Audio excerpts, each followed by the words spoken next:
Good morning, good afternoon, and good evening, everyone. I'm Eunjung Park, and I'm doing a PhD course at Seoul National University in South Korea. Today, I'm going to talk about the flexible multi-connection scheduling for Bluetooth Low Energy, named BLEX.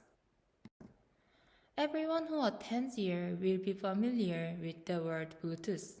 The name Bluetooth is derived from King Bluetooth, who united Danish tribes into a single kingdom. Bluetooth was named in the hope of Bluetooth unites communication protocols as King Bluetooth did. Unfortunately, Bluetooth has not yet united communication protocol. However, Bluetooth device shipments will increase further in the future. Noteworthy is that the market occupied by Bluetooth Low Energy, or BLE for short, is increasing. And in the future, it is predicted that most of the new Bluetooth devices will support BLE.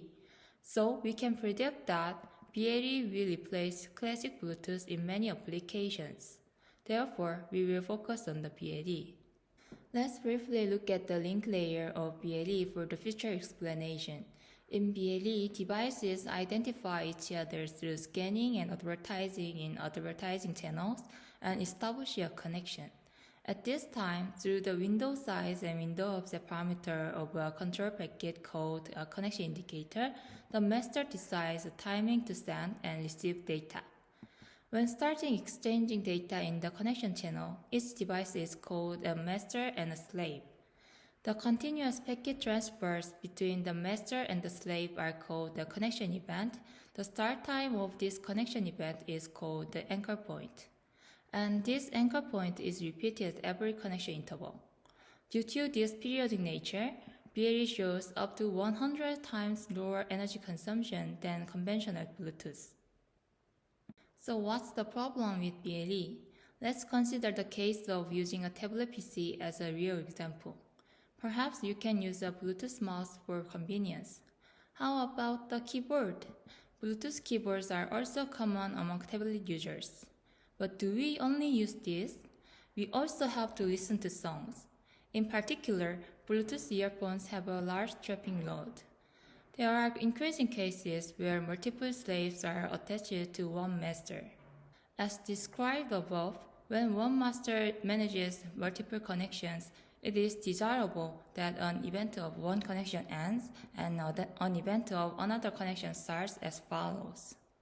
However, when there is an ongoing connection event like this, if the anchor point of another connection hits in, the QoS of connection 1 will drop significantly.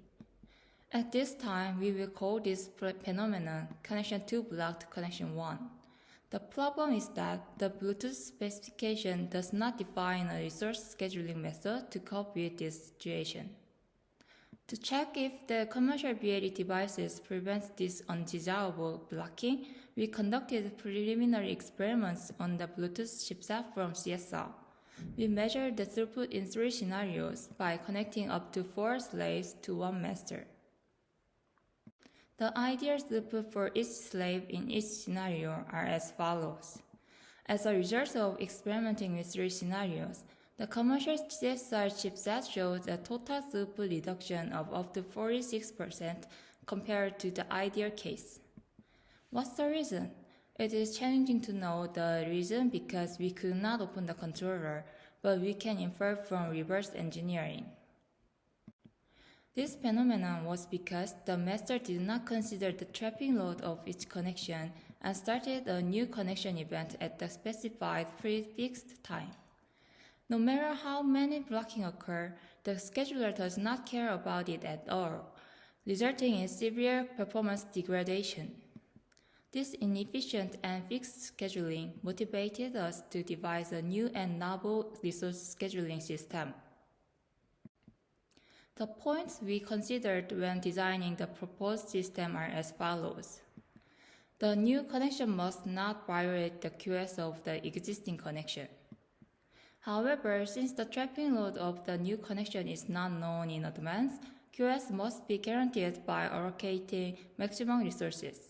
It should be able to cope with traffic that may change over time, and the computational complexity should be low considering the timely and low-cost characteristics of BLE.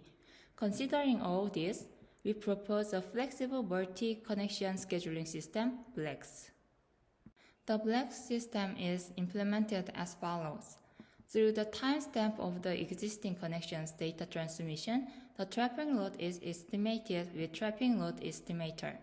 Then, BLEX manages the schedule through the connection manager, and if this is inefficient, BLEX adjusts the anchor points as needed through anchor point scheduler for existing connections.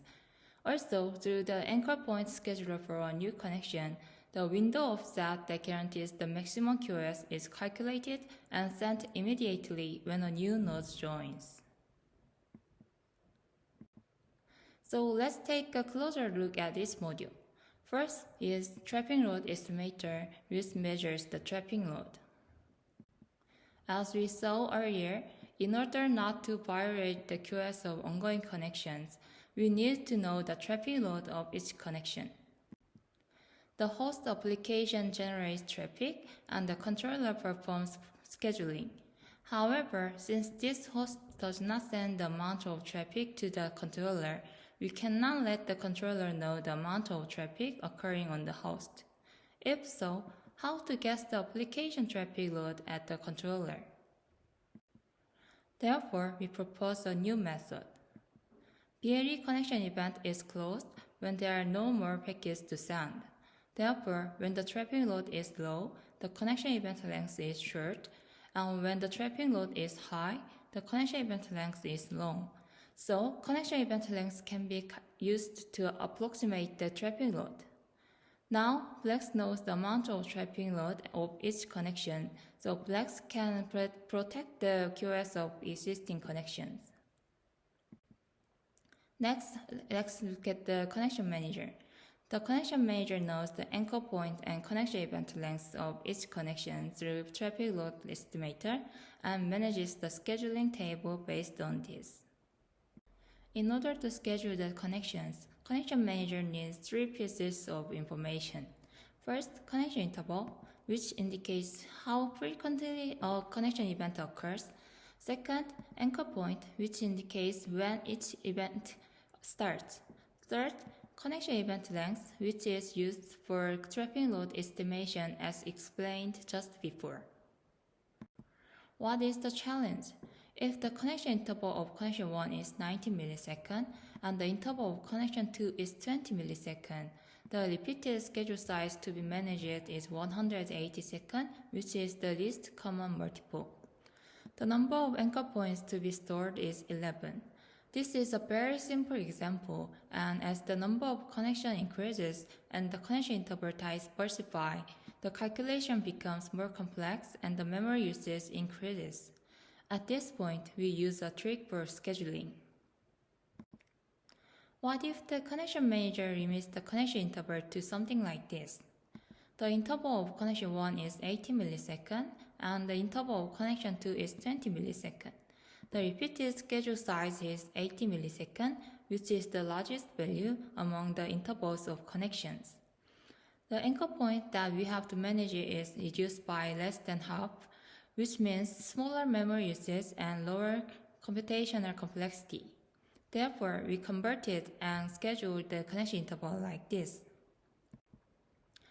Let's take a look at the anchor point scheduler for existing connections. With the idle timing received through the connection manager, the anchor point scheduler for existing connections triggers a connection update.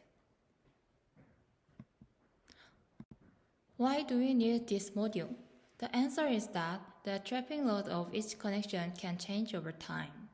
Fixed anchor point cause following problems.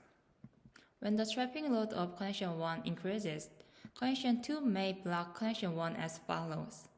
In that case, the QoS of connection 1 is degraded, so this schedule is inefficient. When the trapping load of connection 1 decreases, a long idle time occurs between the connection 1 and connection 2 as follows. This is undesirable because if we create one long idle time by squeeze these two idle times, high QoS of future connection can be guaranteed. Therefore, this schedule is inefficient. There are two cases where connection update is required as follows: when the idle time is too short or too long. Too short idle time means that one connection is blocking another connection.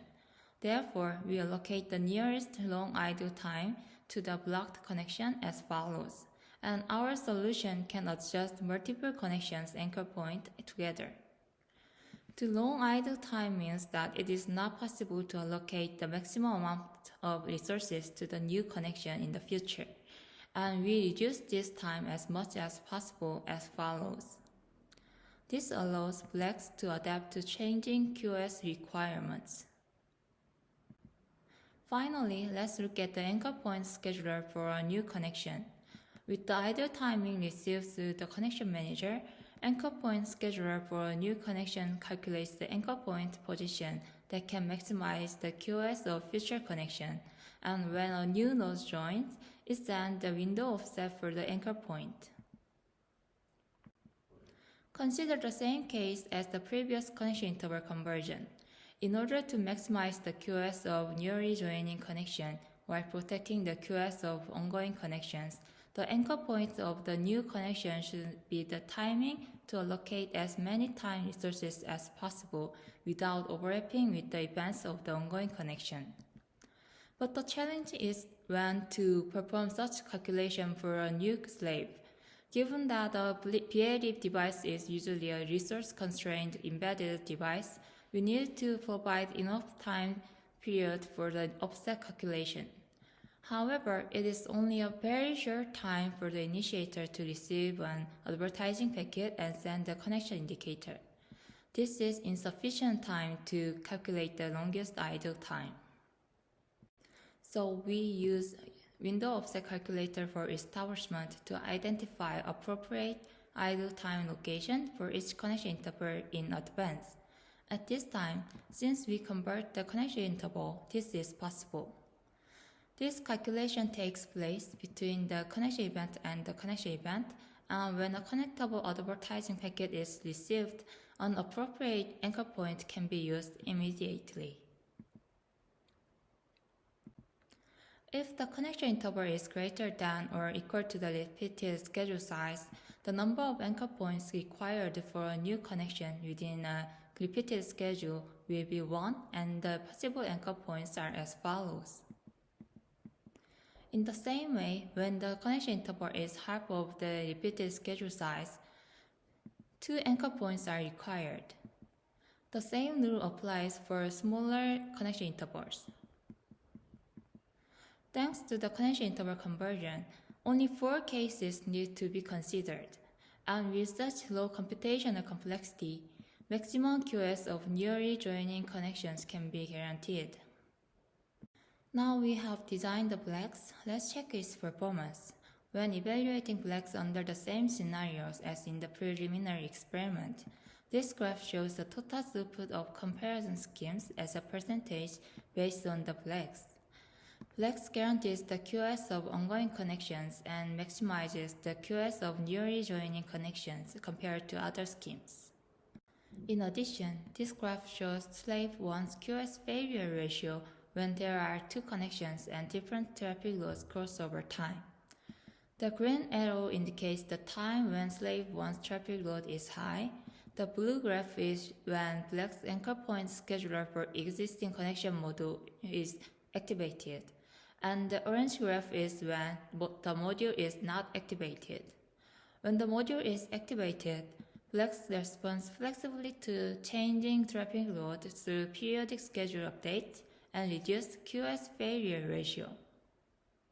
Finally, until now, it was assumed that all connections have the same interval. This is a stacked bar graph depicting the throughput of 4 slaves. When they support different applications and different connection intervals, BLEX copes with connections with different QoS requirements. To summarize, we confirm that the anchor point affects the QoS of multiple slaves, and existing scheduling schemes degrade QoS despite enough resources. We designed BLEX to maximize total QoS without sacrificing the QoS of existing connections. Lastly, BLEX successfully satisfies a predefined QoS requirement. It is the end of my presentation. Thank you for paying attention.